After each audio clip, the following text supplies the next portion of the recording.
Bueno, bienvenidos. El tema de hoy son las vías de administración y las presentaciones farmacológicas.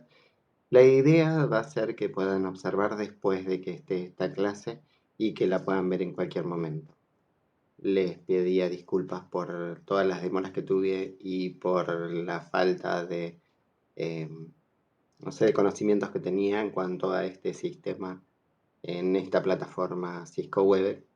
Bueno, espero que la pueda solucionar pronto, que me vaya familiarizando con la plataforma y que nos salga bien la próxima vez. Voy a compartir el video junto con el Power de presentación.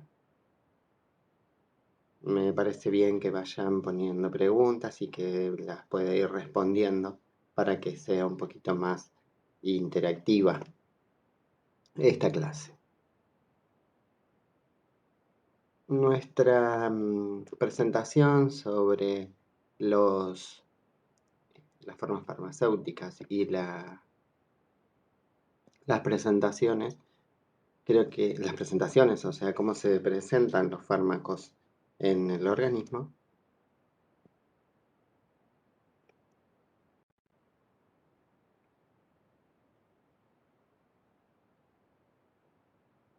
bien, ahí lo tenemos. Entonces pueden ser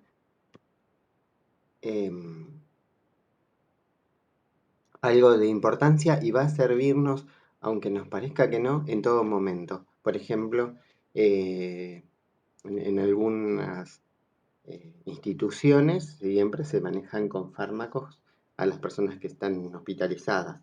En otros lugares, por ahí, como sería la atención primaria, no hay tanta posibilidad de tener acceso a la administración de fármacos, pero sí sabemos, por ejemplo, yo que trabajo en una institución de atención primaria, exactamente en el consultorio de vacunas, tengo un montón de fármacos disponibles que son las vacunas.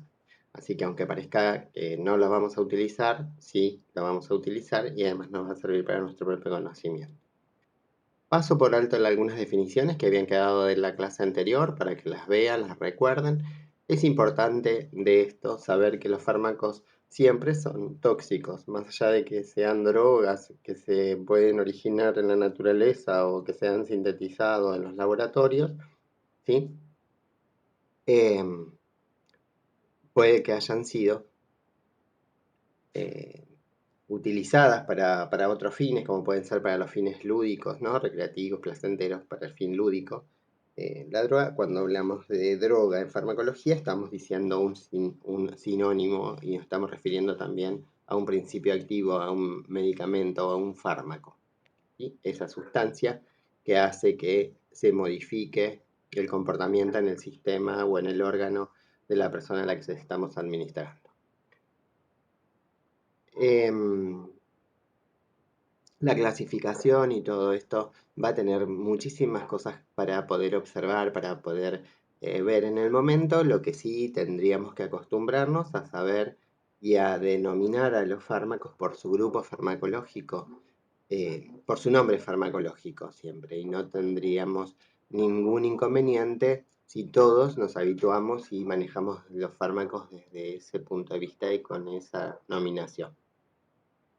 Bien, veamos que para lograr un comprimido nosotros tenemos que haber sintetizado y logrado tener el principio activo, después mezclarlo con algunas sustancias, con algunos componentes que ayudan a que eso tenga la forma deseada para que se pueda ser administrado. Todo ese proceso ha sido estudiado y ha ido avanzando de acuerdo a desarrollos que ha hecho también la farmacología en nanotecnología, en tecnología aplicada, en ciencia aplicada, para lograr que esté disponible un comprimido. Todos los procesos de buena práctica, todos los procesos que llevan a que se tenga un fármaco, pueden llegar a ser testeados y controlados en todo tiempo y en todo lugar.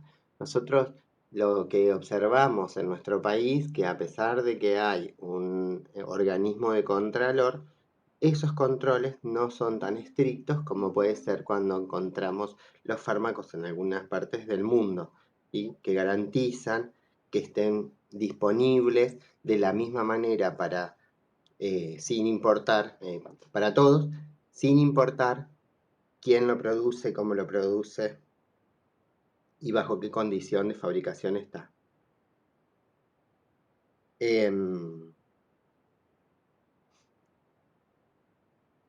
Recordemos, acá tenemos para ver que la tecnología farmacéutica, ¿sí?, es la que se ha ocupado del diseño, como dije recién, de la producción y de haber hecho y pasado por todas las etapas de la evaluación del medicamento para lograr que eso no sea dañino para la utilización en las personas. Pero también la biofarmacia ha podido desarrollar y se ha ocupado de estudiar todos los factores fisiológicos que pueden afectar el principio activo, las formas farmacéuticas que los incluyen. Algunas de las cosas que digo que no se están cumpliendo en nuestro país, por ejemplo, los fármacos tienen una fecha de vencimiento como máximo de 5 años, porque los organismos que se encargan de evaluar todas las cosas que nosotros consumimos, todas las cosas que tenemos disponibles, no los medicamentos solamente. Por ejemplo, recuerdo que antes al lado del grupo de artillería, el GADA, que está yendo para Santa Clara, pasando Camet, había una estación de investigación donde, no sé si alguno la recordará, pero tenía algunas cosas que se podían observar desde la ruta, como pedazos de camiones, una furgoneta, ¿sí? Y además había otras cosas que estaban a disposición ahí de las condiciones medioambientales, el clima, el viento, para saber si seguían siendo útiles después de tanto tiempo o no.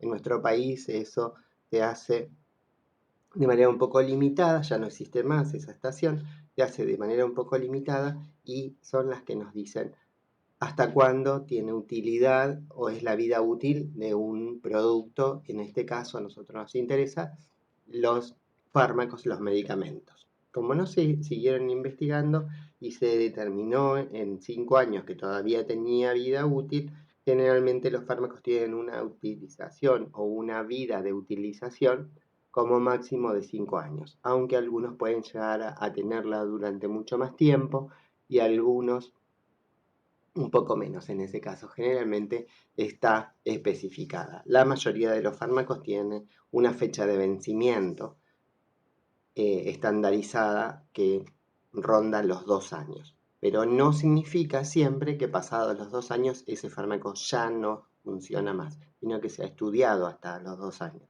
No se han hecho otras pruebas. Importante para que sepamos que la farmacocinética, esa que estudiaba todo el proceso de liberación, absorción, distribución, metabolismo y excreción de los fármacos, también ha pasado por etapas de investigación y nosotros estamos recibiendo un fármaco que ya ha sido sometido a esas evaluaciones. Dentro de cómo se presentan los medicamentos encontramos una vía, que es la vía oral o la ruta oral. La vía oral es la más popular, la más conocida, la más utilizada, la que tiene mayor distribución en la población, pero también tiene como contra que es la que favorece la automedicación, porque es muy fácil el acceso a cualquier tipo de comprimidos para diferentes males. Hay en nuestro país también leyes que regulan la venta de los fármacos, pero no siempre se aplican y es también otro déficit que nos muestra la falta de controles al momento de tener eso. Pero bueno, gran separación, los medicamentos que se pueden tomar por vía oral vienen en 2 presentaciones: líquida, la forma líquida puede ser de varias maneras estar presentada, como un jarabe, como una suspensión, como una gelificación, o sea, tiene varias presentaciones, pero siempre con mayor o con menor densidad, siempre va a ser líquida. Y puede estar en un medio acuoso, en un medio graso, pero siempre va a ser líquida. Y la concentración sólida puede ser de diferentes maneras. Lo podemos encontrar en comprimidos, en cápsulas, en cápsulas con cubierta entérica, cápsulas con cubierta termosensible, son aquellas que las tomamos e inmediatamente que las hemos tomado, en contacto con las sustancias líquidas que tiene el estómago y la temperatura corporal, rápidamente se desintegran y dejan a disposición el fármaco para que comience a tener su proceso de liberación, absorción, distribución. ¿Sí? Esto que van a tener que aprender. Todo eso, distribución, metabolismo y excreción. La mnemotecnia es válida y hay que utilizarla. En cuanto a que hay otros fármacos, por ejemplo, de liberación prolongada, son aquellos que se tuvieron que también se van a administrar por boca, pero se tuvo que llegar a esa situación a través de la investigación porque muchas personas no tenían la misma posibilidad de adherir a los tratamientos. ¿Qué significa la adherencia a un tratamiento? Si la indicación médica dice que debo tomar un comprimido diariamente, o sea, todos los días, y me da una hora para que yo tome ese medicamento, respetar eso es parte de cumplir con el tratamiento indicado. Pero las personas muchas veces no lo logran, entonces toman un día por medio o dejan salteado. Pasa lo mismo y es mucho más complicado cumplir con un tratamiento cuando la indicación médica dice que se tiene que tomar cada 4 horas y las personas omiten, olvidan, no prestan atención y dejan de tomar en algún momento determinado. Eso tiene que ver especialmente con la biodisponibilidad que tiene el fármaco y lo que pasa en el cuerpo de las personas. Pongamos, por ejemplo, si tomamos un comprimido de penicilina que tiene una vida media, o sea, está disponible una cantidad suficiente de fármaco para que sea efectiva contra el microorganismo que nosotros estamos tratando cuando se está administrando la penicilina, que ese microorganismo está llevando adelante un proceso infeccioso y se tiene que tomar cada 4 horas, las personas omiten una dosis, entonces el nivel de esa droga en el plasma sanguíneo hace que disminuya, baje y no sea efectivo el tratamiento. Entonces, los microorganismos que estaban siendo un poco debilitados, que habían comenzado a tener una destrucción parcial o que habían comenzado a tener una inhabilitación parcial con ese fármaco, una vez que vieron disminuida la concentración en la sangre, comienzan a tener mayor virulencia, mayor capacidad de resistencia y es mucho más complejo finalizar un tratamiento de manera convencional cuando suceden esas cosas. Entonces se crearon algunos medicamentos que tienen una liberación prolongada. A veces esa liberación prolongada en forma de comprimidos está acompañada por una compactación, o sea, está más duro el comprimido, es más difícil de que se desintegre y lleva más tiempo desintegrarlo en el cuerpo humano. Otras veces está compactado también por falta de humedad, o sea, se hace un comprimido mucho más seco y otros u otra capa del fármaco es mucho más rápido. Entonces la liberación va siendo durante varias horas, a veces llega a tener varios días. Bien, la liberación entonces prolongada es un desarrollo de la farmacotecnología que hace que haya mayor adherencia al tratamiento.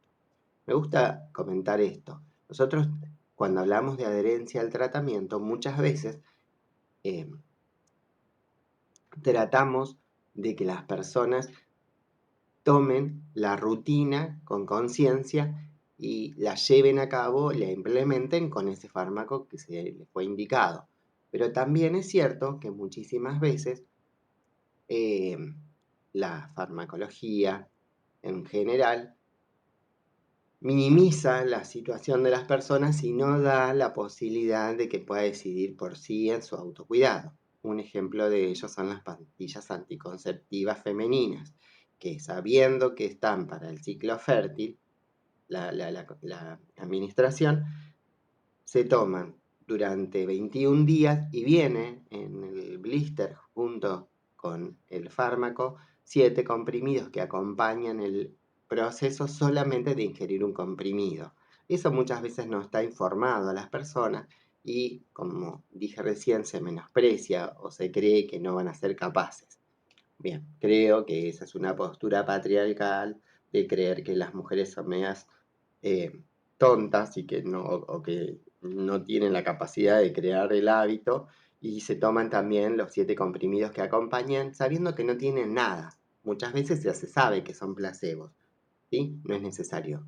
Si yo terminé el día viernes, bueno, el viernes de la próxima semana debo comenzar sin tener la necesidad de tomar ese comprimido placebo porque se supone que, como dije recién, no se puede crear el hábito de tomarlo todos los días en el mismo horario. Aquí digo algo sobre los efectos del fármaco y la concentración que alcanza en el plasma. Eso también es importante que como profesionales ustedes lo sepan porque cuando tengan que administrar un fármaco no es lo mismo cuando se administra el fármaco y tiene un efecto plasmático, o sea, se alcanza a través de la distribución un efecto en la sangre en determinada cantidad de tiempo, qué tipo de fármaco es el que se está administrando. Pasa demasiado, esto lo podemos observar con los analgésicos. Si yo tomo un analgésico que tiene un efecto eh, de alcanzar una concentración en el plasma rápido, en minutos, ¿sí? Entonces es mucho más efectivo cuando quiero tratar un dolor agudo que cuando tengo un tratamiento con un dolor crónico.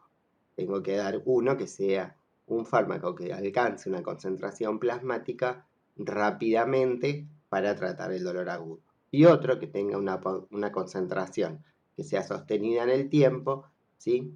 Y que esté durante mucho tiempo disponible para un dolor crónico. Dentro de las rutas de administración de los fármacos tenemos dos rutas. Una es la enteral, que enteral viene de entérico, ¿sí? Que incluye la vía oral, la vía sublingual y la vía rectal, todo el tubo digestivo. Hay que tener precaución porque la vía sublingual es una vía que tiene una absorción muy rápida. Si nosotros imaginamos y levantamos la lengua porque nunca descubrimos que teníamos una zona muy vascularizada con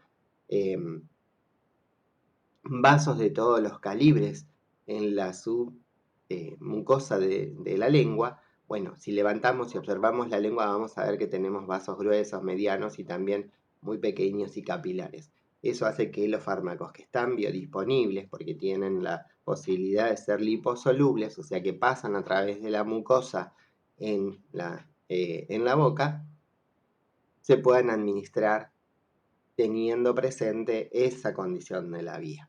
Es una vía de acceso rápida, es una vía de acceso efectiva y no requiere demasiadas condiciones, solamente que sí, cuando alguien tiene un comprimido sublingual, tiene que tener la precaución de que es para dejarlo depositado debajo de la lengua y hasta que se disminuya su forma, se desvanezca, desaparezca su forma, no tengo que ni tomar líquidos ni recibir otros alimentos porque ya pasaría otros alimentos, recibir alimentos porque pasaría a ser parte del bolo alimenticio y el medicamento por ahí no está preparado para que yo lo tome en el estómago, sí que lo tenga en la boca y junto con la saliva se comience a disolver y a comenzar a tener el efecto.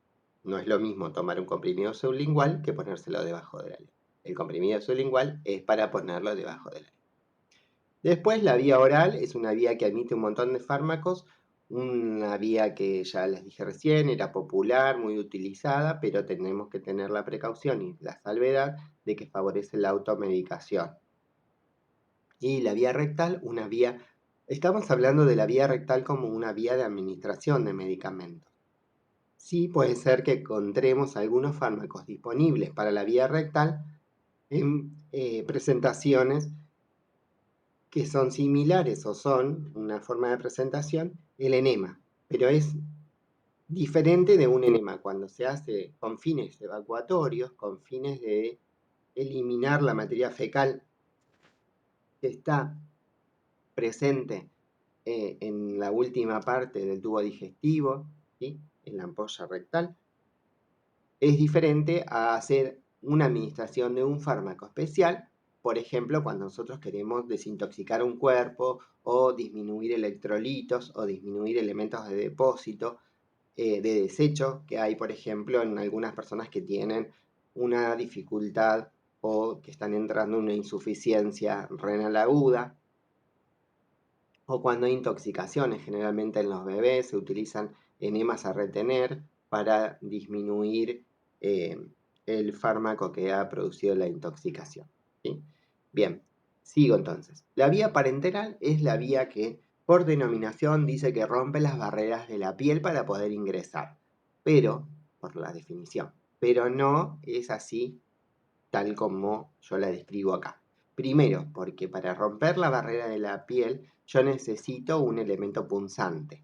En el caso de las inyecciones pueden ser intramuscular, intravenosa, subcutánea, subdérmica, intradérmica, hipodérmica, intraarterial. También la intraocular. Todas esas vías son parenterales, porque sí está demostrado que yo estoy rompiendo la barrera, haciendo que ingrese el fármaco por medio de un elemento punzante, que generalmente es una aguja de diferentes diámetros, de diferentes longitudes y de diferentes calibres, ¿sí? Pero no solamente va a ser siempre así. En cuanto a la vía intravenosa parenteral, tiene un apartado especial, los vamos a ver un poco más adelante, porque la terapéutica intravenosa es una terapéutica bastante seria, difícil de manejar hasta que nos habituemos a conocerla y a saber las complicaciones que puede llegar a tener, pero sí saber que tiene muchas ventajas. La utilización de la vía es de elección en algunas situaciones de vida, entonces sí tenemos que conocerla y saber bastante sobre la vía parenteral de la terapéutica intravenosa. Más que nada porque por ella se reponen líquidos y electrolitos. ¿Sí? La vamos a ver más adelante. También es parenteral la vía transdérmica, pero ahí nosotros tenemos que reconocer y tenemos que saber valorar que cuando estamos administrando un fármaco por vía transdérmica, si queremos que tenga un efecto local o un efecto eh, sistémico, debemos romper también la barrera por medio de masajes, ¿sí? Porque si yo me pongo un poco de pomada analgésica porque me duele la rodilla, me dejo ahí un pedacito y no hago ningún masaje, no se va a producir el intercambio, porque para que sea efectiva la vía transdérmica yo necesito, por ejemplo, tener una zona más irrigada, haber roto la barrera por medio del masaje para que se produzca una liberación de células muertas y que en presencia de células vivas, de células que están disponibles para recibir el fármaco, se comience a tener el intercambio y haya un efecto. Pero también la vía transdérmica se utiliza por medio de apósitos o parches. Generalmente los parches que se utilizan tienen algunos microcristales que lesionan la piel, que se clavan en la piel, que la irritan para que se produzca ese tipo de fármacos. Hay parches para el tratamiento de muchas patologías, como pueden ser para la sustitución de hormonas en algunos casos, para la anticoncepción, hay parches para analgesia, hay parches para eh, con nicotina, para tratamientos de cesación tabáquica. O sea, hay muchas formas hay muchas presentaciones de la vía transdérmica de fármacos y atienden a diferentes enfermedades y patologías.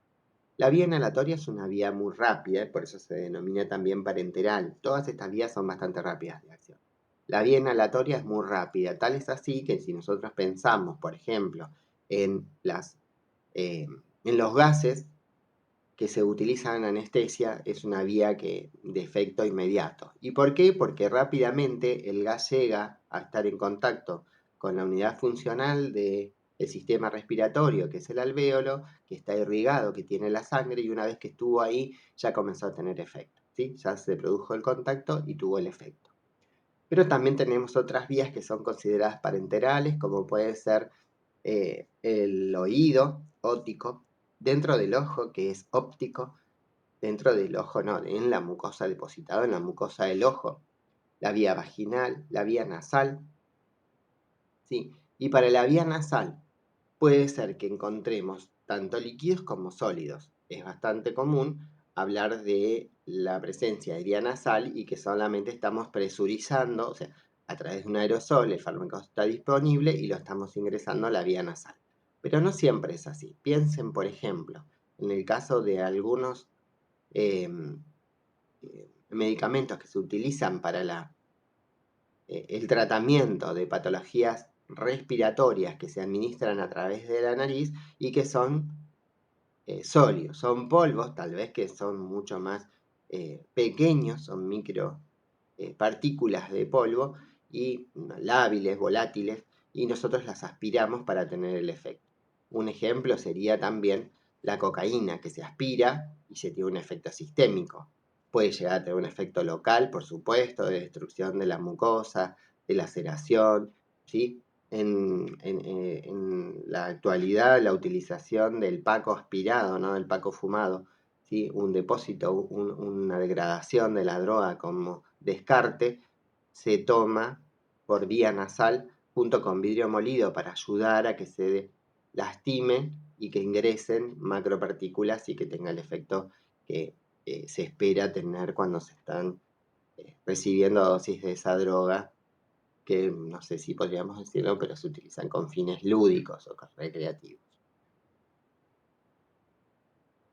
Dentro de las formas farmacéuticas, en los prácticos creo que ya todos pudieron observar y ver que había formas farmacéuticas. Cada una de las formas farmacéuticas nos acerca al fármaco para que esté en presencia del organismo vivo y que a esta persona le sea de utilidad. Algunos fármacos se ponen con moléculas coadyuvantes, son las que impulsan la acción y el efecto del fármaco, ¿no? Como que el principio activo está acompañado para que tenga un mayor efecto.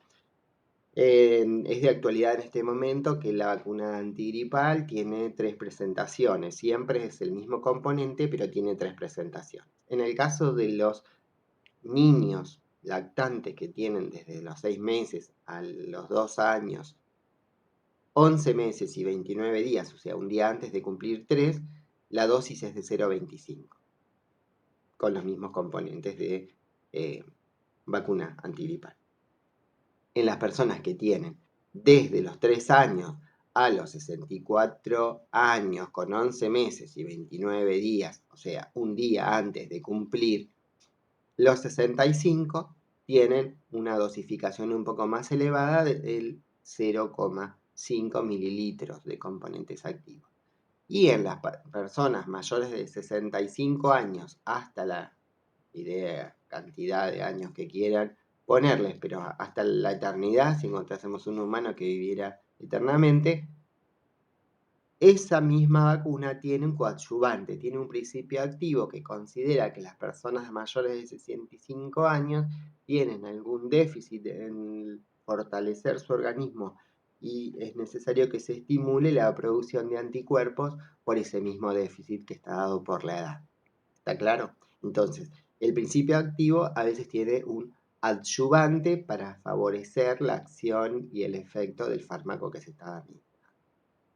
La forma de los fármacos generalmente va a depender de los factores que tenga que ver la persona y también de cómo podemos utilizar nosotros el medicamento, porque si es un medicamento que en agua es poco estable, es poco común que lo encontremos en forma de jarabe, en una composición líquida, ¿sí? También en cuanto al uso y la aplicación de ese fármaco. Por ejemplo, si necesitamos tener un uso y una aplicación en un proceso infeccioso grave que compromete la vida de la persona, como puede ser una infección que está muy avanzada, que no ha tenido ningún tipo de tratamiento y que pone en riesgo la vida de las personas, eso se llama sepsis, entonces la utilización del medicamento, aunque puede estar disponible en vía eh, oral como un jarabe, como un comprimido, lo mejor sería que se comience drásticamente con la aplicación del fármaco a través de la vía parenteral y que se administre por vía endovenosa, ¿sí? Para que tenga una acción inmediata y se comience a lograr los efectos esperados del fármaco, que serían que se mitigue el proceso infeccioso, que disminuya la temperatura, que haya o que no aparezca más aumento de la temperatura, que disminuya la virulencia del microorganismo y que logre controlar el proceso infeccioso, ¿sí? Después encontramos que hay formas farmacéuticas con diferentes requerimientos. ¿Para qué nosotros queremos? Si tenemos que darle un medicamento a un grupo etario que tiene dificultades para la deglución, como pueden ser los niños o como pueden ser los adultos, lo más probable es que encontremos concentraciones mucho más grandes para los niños, en las que le tenemos que dar una pequeña cantidad de gotas de un fármaco, por ejemplo el paracetamol. No se le puede dar una dosificación a un lactante de 3 meses, ¿sí? Que debería tomar 12 gotas de paracetamol cuando pesa 6 kilos, a un adulto que pesa 70 y tendríamos que calcular 2 gotas por kilo de peso. En ese caso le podemos dar un comprimido o, si tiene dificultad la deglución, un jarabe de paracetamol. ¿Está claro? Entonces eso va junto con la condición fisiológica de la persona que lo está recibiendo. Y también todos están entrelazados con las patologías que se van a querer tratar en ese momento. Algunas presentaciones, ¿sí? Las formas farmacéuticas nosotros tenemos que encontrar y reconocer que muchísimas veces la, la presentación así de forma farmacéutica, cuando viene junto una solución con un solvente y un soluto, cuando yo la quiero preparar, tenemos que leer cuál es la estabilidad del fármaco en conjunto con qué, ¿sí? Por reglas generales podríamos decir que todos los medicamentos se tienen un solvente que es agua bidestilada y libre de pirógenos. O sea, un agua que se destiló 2 veces y que se filtró hasta 4 veces para que no haya un elemento pirógeno. Un elemento pirógeno puede ser una microbacteria que está muerta, porque la destilación está muerta, pero como no se la filtró, una vez que ingresa a nuestro cuerpo, el pirógeno nos da la posibilidad de tener una reacción que se encadena como mecanismo de protección, porque el cuerpo no sabe lo que le pasa, pero sí está recibiendo una bacteria muerta y considera que es parte de un proceso infeccioso que se está generando, ¿sí? A veces también algunas cosas en el filtrado aparecen algunos elementos como restos de papel de celulosa, restos de plástico, ¿sí? A veces, aunque sean pequeñitos, esos son pirógenos para nuestros cuerpos. El agua común, si yo la inyecto, tiene montones de pirógenos porque es agua viva, no es agua que está esterilizada y libre de pirógeno. Y tiene que ser filtrada hasta 4 veces para que se pueda administrar por vía endovenosa. Pero también hay que reconocer que no siempre el solvente y el soluto, ¿sí?, son principios activos solamente. A veces el soluto puede ser un polvo que ha tenido un proceso de biodestilación o de elevarlo a mucha temperatura para que se salga toda la humedad que tiene, o sea, se secó con calor y quedó un polvo liofilizado, ¿sí? O es un polvito que se puso adentro de un frasco ampolla y después tenemos que nosotros sumarle el solvente. Pero muchísimas veces el solvente también es parte de un principio activo. Hoy, por ejemplo, encontramos que si tenemos que administrar un corticoide de depósito para un proceso de degeneración neurológica o para un dolor nervioso y de características nerviosas, nos encontramos con dexametasona como solvente y con un analgésico como soluto. Entonces, las dos cosas son principios activos que van a ser potenciadas una con la otra. No sé, también el caso de la vacuna contra la meningitis. Solvente y soluto son principios activos, no son agua. Si bien está en agua, el principio activo A, junto con el soluto, que es el principio activo B, por decirle de alguna manera. Dentro de las soluciones líquidas podemos encontrar algunas como los geles. Los geles son líquido un poco más denso porque ha sido o ha sufrido un proceso a través de sustancias gelatinizantes, como puede ser el agar-agar o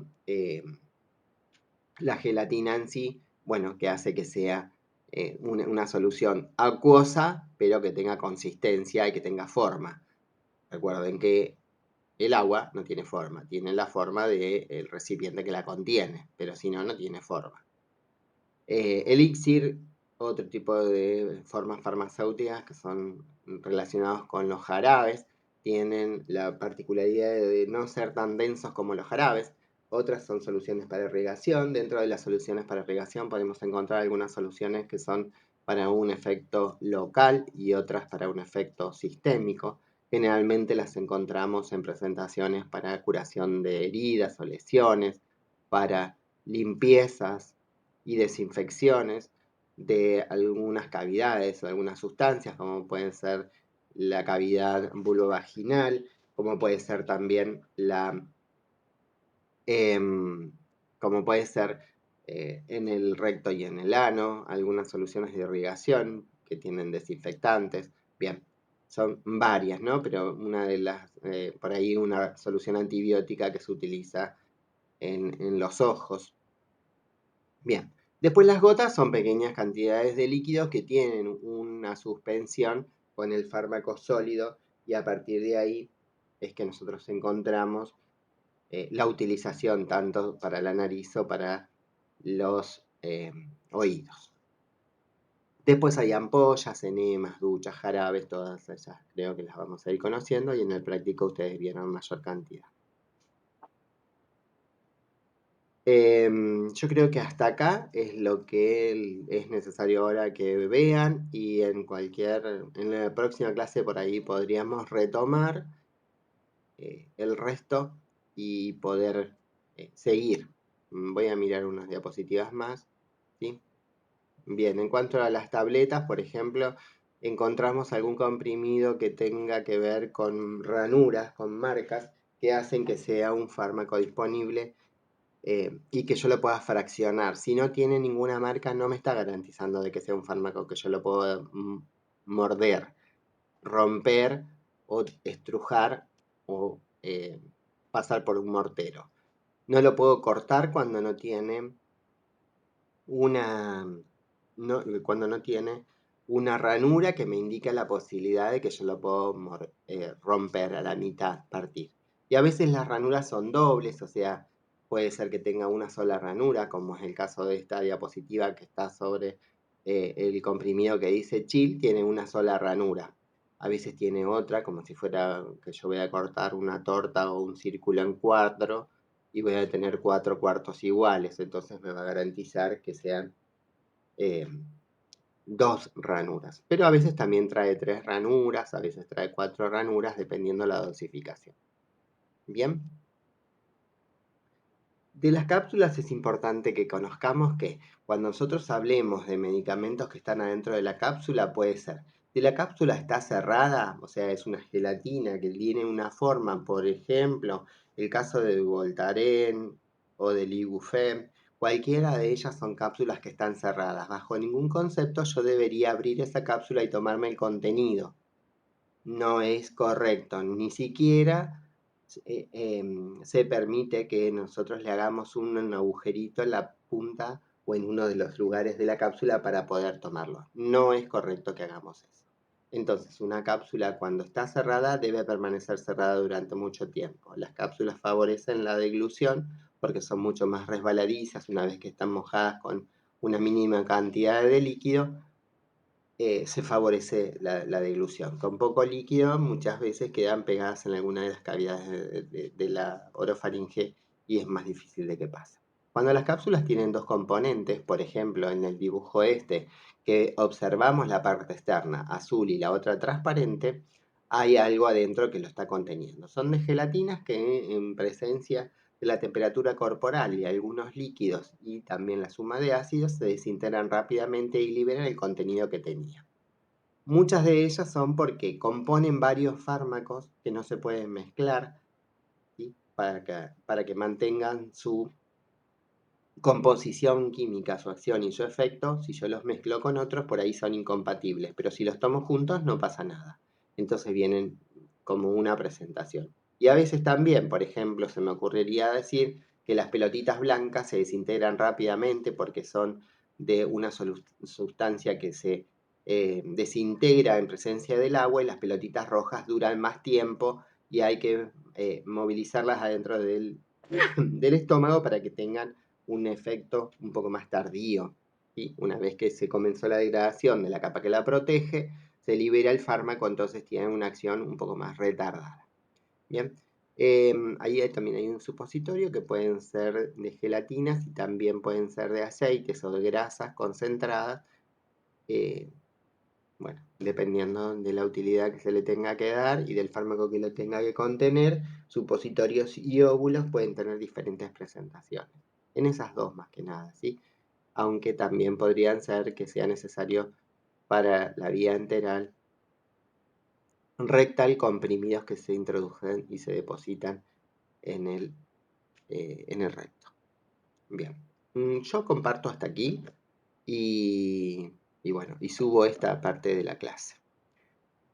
Les agradezco y espero que podamos seguir